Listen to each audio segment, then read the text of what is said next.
This is our commentary about Mount Vernon, George Washington Museum. What are your thoughts, baby? It was nice. I think it hit the spots where it needed to be hit. Well, I would like to say that me and my wife differ on how we feel.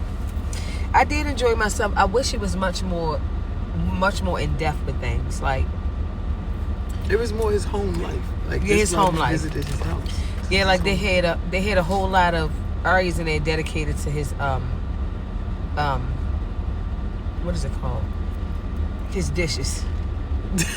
You know, and I'm like, okay.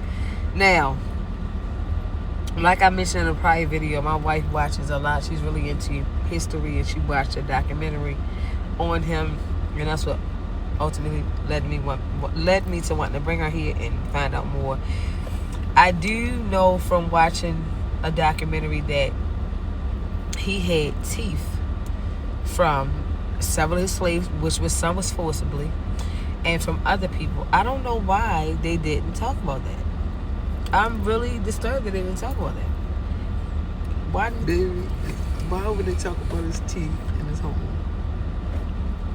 They made sure to mention that in his last testament and will, that he stated that upon his wife's death, that the slaves will be freed. Yes, that's because the slaves lived here in his home. Okay, so that leads me to my next point. Oh, great. I don't like...